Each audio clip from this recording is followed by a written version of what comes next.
Hello everyone, जोहार।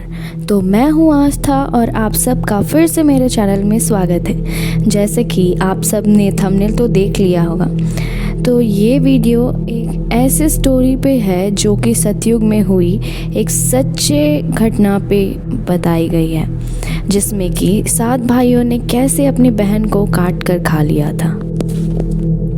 इस video को बनाने में मुझे टाइम तो लगा। मैं सोच रही थी पहले कि ऐसी इंटरनेट से कुछ डिटेल्स लेके आप सबको इस जगह के बारे में बताऊं, पर अब मैं वहाँ गई तो मुझे मौका मिला। इसी के साथ मैं आप सबको बिंदु बसायर का स्टोरी सुनाती हूँ। बिंदु बसायर ठाकुर गांव से थोड़े आगे जाने पे ही मिल जाता है। तो ये स्टोरी है एक ऐसे परिवार की जिस परिवार में 7 भाई और एक बहन थे। सातों भाइयों की में से 6 भाइयों की शादी हो चुकी थी और एक 7वां भाई था जो कि एक आंख से अंधा था और उसकी एक छोटी बहन। बस उन दोनों की शादी नहीं हुई थी, पर वो लोग एक ही परिवार में रहते थे। तो उस दिन जैसे रोज़ के काम होते थे, उस दिन भी उसकी बहन रोज़ की तरह शाम का समय था और वो खाना बना रही थी। तो ऐसे ही साग काटते काटते उसकी बहन का हाथ अचानक से पैठी से कट जाता है और उसके हाथ से बहुत ज़्यादा खून आने लगता है। फिर वो सोचती है कि इस खून को मैं कहाँ पूछूं। अगर वो दीवार पे पूछती है तो उसके भाइयों को पता चल जाएगा कि उसका हाथ कटा था और फिर उसे डांटने लग जाएंगे कि तुम्हें काम करने अच्छा से नहीं आता ही। तो वो अपना लाज बचाने के लिए वो अपना खून को साग में ही पोंछ लेती है और साग में पोंछने के बाद वही साग का सब्जी बना लेती है। फिर उसके बाद सबको खाने के लिए दे देती है। सारे भाई सारे लोग खाना खाने के बाद अपनी बहन से उसके भाइयों ने पूछा कि आज तुमने साग में ऐसा क्या डाल दिया कि आज का साग इतना अच्छा लगने लगा। तो उसकी बहन को ना चाहते हुए भी ये बताना पड़ा कि उसने अपना जो साग काटते समय उसका हाथ कट गया था, तो उसी के खून को उसने साग में ही पोंछ ली। तो फिर ये उसके भाइयों ने सुना, उसके बाद कुछ नहीं बोला। फिर अगले दिन उसके सारे भाई बैठे हुए थे और ये बात अचानक से कहाँ से आई नहीं पता, पर ये बात अचानक से उठती है कि अगर मान लो उसका खून इतना अच्छा है, इतना टेस्टी है उसका खून है, तो उसका मांस कितना अच्छा होगा। तो यही सलाह करते हुए वो बोलते हैं कि चलो अगर उसका खून इतना अच्छा है तो उसका मांस भी कितना अच्छा होगा। तो वो सारे भाई इस बात का सलाह कर ही रहे थे कि वो जो अंधा वाला भाई होता है वो बोलता है, वो इस बात से राज़ी नहीं होता है कि वो अपनी बहन को काट कर खा जाएगा। तो उसके सारे भाई उसके छोटे भाई की बात ना सुनते हुए वो सब ये प्लान करते हैं कि हम लोग शिकार करने जाएंगे और उसे भी लेके जाएंगे और फिर वहीं उसे काट कर खा जाएंगे। तो उसके भाई को पता था मगर वो कुछ नहीं बोल रहा था। जैसे उन्होंने प्लान किया था वैसे ही होता गया। भाई निकल जाते हैं दूसरे दिन क्या सारे भाई उसी दिन निकल जाते हैं शिकार करने के लिए। वो लोग वहीं पे अपना झोपड़ी बनाते हैं और वहीं पे रहने का सोचते हैं। पहले होता था ना कि अगर आप शिकार करने जा रहे हैं, पहले लोग शिकार करने जाते थे तो वो लोग जंगल में ही कुछ दिन रहते थे, फिर उसके बाद आते थे। तो वो लोग वैसे ही शिकार करने गए थे, तो रात होने वाला था तो वो लोग वहीं पे टेंट लगाते हैं और फिर वहीं पे रहने का सोचते हैं। तो फिर उसके भाइयों ने जैसा सोचा था कि अपनी बहन को काट कर खाना है, तो वो अब वो लोग करने वाले थे। तो उन्होंने अपनी बहन को बोला कि तुम उस जो वो लोग झोपड़ी बनाए थे उसके ऊपर चढ़ो, फिर वहाँ से देखो कुछ अगर शिकार विकार दिखता है तो फिर बताओ तुम वहाँ से। तो फिर वो लोग अपनी बहन को वो लोग खुद ना चढ़ के अपनी बहन को बोलते हैं कि तुम उसके ऊपर चढ़ो और वहाँ से देखो कि शिकार विकार दिख रहा है। तो वो सारे भाई छोटे वाले जो अंधा भाई था उसको देते हैं तीर धनुष और बोलते हैं कि अब तुम इससे अपनी बहन को मारो। उसका भाई ना चाहते हुए भी अपने बड़े भाइयों का बात सुन के वो तीर धनुष उठा लेता है। वो सारे भाई सोचते थे कि वो थोड़ा अंधा है तो शायद निशाना गलत वाला भी लग जाएगा, पर एक होता है ना कि उसी से कराएंगे तो पता नहीं चलेगा कि अगर वो तो अंधा है, अगर उसको मार भी देगा तो फिर सोच लिया जाएगा कि ये गलती से हुआ है। तो उन्होंने उसके छोटे भाई को ही मरवाया और फिर वो तीर चलाता है और उसकी बहन को मार देता है। फिर वो लोग सब उसकी बहन को उठाते हैं, फिर उसके बाद उसको काटते हैं। तो उन्होंने अपनी बहन को काट तो लिया था, अब बारी था उसे पकाने का। तो वो सारे भाई सलाह करते हैं और जानबूझकर ही अंधा भाई जो था उसे ही टूटा हुआ रस्सी पकड़ के भेज देते हैं लकड़ी लाने। तो फिर वो भाई अपने बड़े भाइयों का बात सुनते हुए टूटा हुआ रस्सी पकड़ के चल जाता है। फिर वो लकड़ी लेने वो जंगल पहुंच जो जाता है, लकड़ी भी ले लेता है, पर बैठ के फिर वो रोने लगता है कि मैंने ये पहले ही आपको बताया था कि ये स्टोरी सतयुग की है, जब मतलब सतयुग में होता था कि कोई भी जीव जंतु बात करते थे तो उसे बगल से आवाज़ आती है, मतलब एक सांप था वो आवाज़ देता है और उसे पूछता है, काले कांदा थी भाई मुखे बताओ, हम तो के मदद करवाओ। तो उसी टाइम वो उसका जो वो अंधा वाला रहता है वो बोलता है कि देखना भाई हमारे दादा मने रस्सी दे हथुन, मगर वो छोटका टूटल है तो हम काटी के कैसे बांध के ले जाए। तो फिर ये सारी बातें सुन के वो सांप बोलने लगता है कि ना कान दादा, हमके बांध के ले जाओ काठी में, फिर हम वहाँ से आ जाओ। तो वो कहता है कि हाँ चलो ठीक है, अगर वो मदद करना चाहते हैं तो फिर ठीक है। तो फिर वो सांप लकड़ी में बंध जाता है, फिर वो लकड़ी लेके घर चल जाता है। घर निकल तो देखता है कि उसके भाई लोग बैठे हुए थे, तो फिर वो उन लोग को दे देता है, फिर वो लोग पकाते हैं। तो फिर उसके बाद उसके जो भाई थे फिर वो बोलते हैं कि चलो मतलब मीट तो बन गया, फिर खाना वाना बना रहे हैं वो लोग, तो पानी लेने के लिए भी उसी भाई को भेजते हैं। तो फिर उसी भाई को भेजते हैं, बोलते कि जाओ अब तुम इसमें पानी लेके आओ। तो उसके वो लोग देते हैं उसे एक घड़ा देते हैं, वो भी फूटा हुआ रहता है, उसमें मतलब छेद होते हैं, तो उसको छेद वाला घड़ा दे के बोलते हैं कि जाओ अब तुम इसमें पानी लेके आओ। तो उदास होके फिर वो पानी लेने भी चला जाता है। पानी लेने के लिए वो चला जाता है डाड़ी के पास, फिर वहाँ पे भी वो बैठ के रोने लगता है। उस घड़े में छेद थे, 7 छेद थे और वहाँ से सारा पानी निकल जा रहा था। तो वो उस डाड़ी के पास भी बैठ के रोने लगता है और फिर बोलता है ये सतयुग में हुई स्टोरी है, तो कोई भी जीव जंतु बोलते थे। तो उस कुएं मेंढक ने उन्हें देखा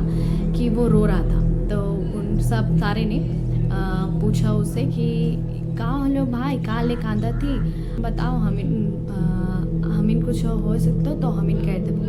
तो वो बताता है फिर कि देखना हमारे दादा मने हमके बोल रहतुन कि घड़ा में मतलब पानी लाने भेज हतुन, पानी मतलब ये घड़ा तो छेदा हो, अब हम कैसे लेगबो, अगर हम नहीं लेगबो तो हमारे दादा मने बहुत डांट बतुन। तो वो लोग उसका बात सुनते हैं और फिर वो लोग बोलते हैं ना कांदा भाई, हम इन उस छेद में चिपक जाबो, मतलब उसका भाई बोलता है वो लोग कि ये घड़ा में हम लोग चिपक जाएंगे, जो छेद जैसा वो लोग मेंढक लोग बोलते हैं वैसे ही वो करता है। और वही छेद वाला घड़ा, उसमें मेंढक सारे चिपक जाते हैं 7 छेद में, फिर वो उसे लेके पानी पहुंचा जाता है। तो वो देखता है कि खाना वाना बन गया था और सब लोग खाने बैठ रहे थे, तो वो भी बैठ जाता है साथ में खाना वाना खाने के लिए, और सब खाना ले लेते हैं। पर उसका भाई क्या करता है ना, जब वो डाड़ी जाता है तो उधर पे एक तालाब था, वहीं से वो मछली और खगड़ा पकड़ता है, उसको भी वहीं पे से बना के वो लेके आ जाता है। तो जब सब लोग खाना खा रहे थे, उसका बहन का मास्क लिए हुए थे, तो उसका छोटा भाई क्या करता है कि अपनी बहन का मास्क को ना साइड कर देता है, और वो जब दाढ़ी गया था तो वहीं से वो खकड़ा और मछली पकड़ के लाता है, जो छोटा सा तालाब था वहीं से। और जब वो लोग मांस खाते हैं तो वो मछली खाता है, और जब वो लोग हड्डी चबाते थे तो वो खकड़ा चबाता था, ताकि ये ना पता चले कि वो उसका बहन का मांस नहीं खा रहा। तो उसके भाई ने जो मांस बचाया था उसको वो ले जाता है और टील्हा दीमक का घर होता है मिट्टी का। अगर आप गाँव गए होंगे तो आपको दिखा होगा कि दीमक लोग का एक घर होता है जो जिसको कि टीला बोलते हैं। तो उसका भाई क्या करता है ना कि जो अपनी बहन का मांस जो वो नहीं खाता है उसको वो ले जाके उस टीले में डाल देता है। और पहले था सतयुग, तो ऐसा हुआ कि उस टीले में से बांस का पेड़ उग गया। और बहुत टाइम हो जाता है वहाँ का बांस। तो एक बार एक जोगी रहता है जो कि ना बांस के पास जाता है। तो वो हागने जाता है, तो वहाँ पे बैठ के हाग रहा था। तो उस बांस से आवाज़ आता है कि ना हाग रे जोगी, ये का भाई का रोपल बांस। तो मतलब वो बांस आवाज़ देता है कि यहाँ पे मत हागो, ये है भाई का रोपा हुआ बांस। तो वही रोजगार चलाने के लिए वो उस भी बांस के पेड़ से केंद्रा बनाता है। केंद्रा एक बजाने वाला रहता है जो कि मैं स्क्रीन पे दिखा दूंगी आपको कि वो केंद्रा किससे बोलते हैं। तो वो केंद्रा बना लेता है वही बांस का और अपने रोजगार के लिए। और वही बांस का केंद्रा को वो बजाते बजाते एक दिन वही भाइयों के घर के पास पहुंच जाता है। तो बहुत साल हो गया था, तो सारे भाई अलग अलग रहने लग गए थे। तो वही अंधा भाई के पास जब वो पहुंच जाता उसके घर पैसा मांगने, मतलब कि वो केंद्रा बजाता था और पैसा इकट्ठा करता था। काने भाई के पास घर के पास जाता है और वहाँ पे केंद्रा बजाने लगता है। तो उसी टाइम उस केंद्रे से आवाज़ निकलता है कि बाज रे केंद्रा, ये का भाई का रोपल बांस। और बहुत अच्छा धुन वहाँ से बजता है। फिर उसके बाद उसके बगल में ही सब भाई लोग अलग अलग रहने लग गए थे, बहुत साल हो चुका था। तो उसके भाई लोग सुनते कि अरे अच्छा, इतना अच्छा केंद्रा बजा कौन रहा है और इतना अच्छा आवाज़ आ कहाँ से रहा है। तो फिर वो केंद्रा वाला जब वो जोगी जब उसके भाइयों के घर जाता है तो वहाँ पे बजाता है। तो वो केंद्रा से आवाज़ आता है कि ना बाजरे केंद्रा, ये के दुश्मन का घर। मतलब वो बोलता है केंद्रा कि ये दुश्मन का घर है, यहाँ पे मत बजो। तो वहाँ पे जाता है तो कोई भी सुनेगा कि ये हम लोग को दुश्मन क्यों बोल रहा है। तो फिर वो लोग थोड़ा गुस्सा हो जाते हैं, फिर उस जोगी को मार पीट के भगा देते वहाँ से। तो शाम भी हो चुका था और उसको समझ में नहीं आ रहा था वो जाए कहाँ। तो फिर वो जाता है उस छोटे वाले अंधे भाई के पास, बोलता है कि मुझे यहाँ पे रहने के लिए आज दो। तो फिर वो वहीं रहता है और वो छोटा भाई सोचता है कि इतना अच्छा धुन बजता है इसको हम छुपा लेते हैं और फिर हम बजाएंगे। तो फिर यही सोचते हुए फिर वो उस केंद्रा को छुपा लेता है। और वो क्या करता है, जब वो सो जाता है तो वो जो हड़िया का बचा हुआ रहता है ना मेरा, तो वही वेस्ट वाला, तो उसी को वो बिस्तर पे लगा देता है। और फिर जब वो सुबह उठता है तो दिखता है ये शायद उसका खाने पीने का गलती से वो गंदा हो गया होगा। तो वही लाज बचाने के लिए फिर वो भी वहाँ से भाग जाता है कि एक तो ये मेरे को रहने के लिए यहाँ पे दिया और ऊपर से मैं यहाँ पे रह रहा हूँ और मैं यहाँ पे गंदा कर दिया बोल के वो वहाँ से भाग जाता है। तो फिर उनको घर में रखा हुआ था, वो केंद्रा को उसका छोटा भाई घर में रखा हुआ था छिपा के। तो वो डेली जाता था ऐसे ही काम करने, फिर काम करके आता था। 2-3 दिन ऐसे ही हुआ, एक सप्ताह वो देखता था कि वो जब भी काम करके घर आता था तो उसका घर पूरा साफ रहता था, खाना वाना बना हुआ रहता था। तो वो एक बार सोचने लगा कि मेरा घर का साफ सफाई कौन कर रहा है और मेरा खाना वाना कौन बना के रख दे रहा। तो वही वो पता लगाने के लिए पहले सतयुग था तो वो मक्खी का रूप ले लेता और घर में छिप जाता है। जब वो काम करने जा रहा था तो वो मक्खी का रूप ले लेता और घर में छिप जाता है। तो वो बैठ के देखता है कि आखिर करता कौन है ये। तो उसी समय अचानक से उस केंद्रा से उसकी बहन निकलती है। पहले सतयुग था तो ये तो एक पहले बोला जाता था ना कि कोई भी इंसान कुछ भी चीज़ का रूप ले सकता है। तो उसकी बहन उस केंद्रा से निकलती है और फिर वो झाड़ू वाड़ू करती है, खाना बनाती है। तो फिर उसकी बहन जब बाहर झाड़ू लगाने के लिए जाती है तो उसका भाई उस केंद्रा को तोड़ देता है ताकि वो फिर से ना बन सके, उसमें ना जा सके। वो लोग दोनों भाई बहन फिर रहने लगते हैं। फिर वो लोग दोनों भाई बहन फिर खुशी खुशी रहने लगते हैं। स्टोरी तो आप लोग सुन लिए, तो अब मैं ले जाती हूँ आप सबको वो बिंदु बसाया दिखाने, जो कि मैं कल ही गई थी। तो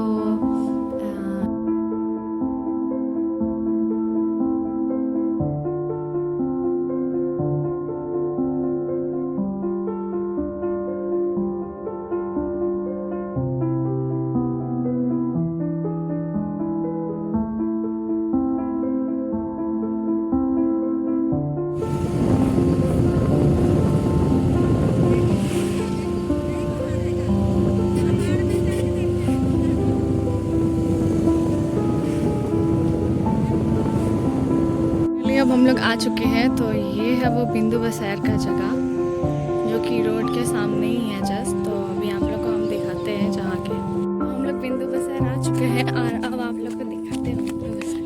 बहुत ज़्यादा धूप है इसलिए थोड़ा लगा लिए हैं और अब दिखाते हैं आप लोग को बिंदु बसैर।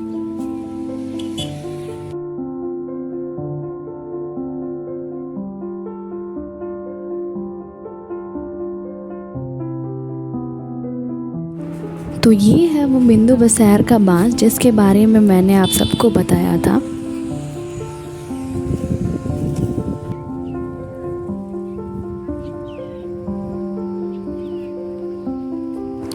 और अब फाइनली मैं आप सबको दिखाती हूँ वो सारे एविडेंसेस, जैसे कि जो उनके बारे में मैंने बताया वो 7 भाई, उन 7 भाइयों के लिए यहाँ पे एक एक पत्थर गाड़ा गया है। और वो उधर जो सबसे छोटा वाला है वो शायद मुस्काने भाई के लिए है। और ये है शायद केंद के पेड़, और इसी केंद के पेड़ में उन्होंने अपनी बहन को चढ़ाया था।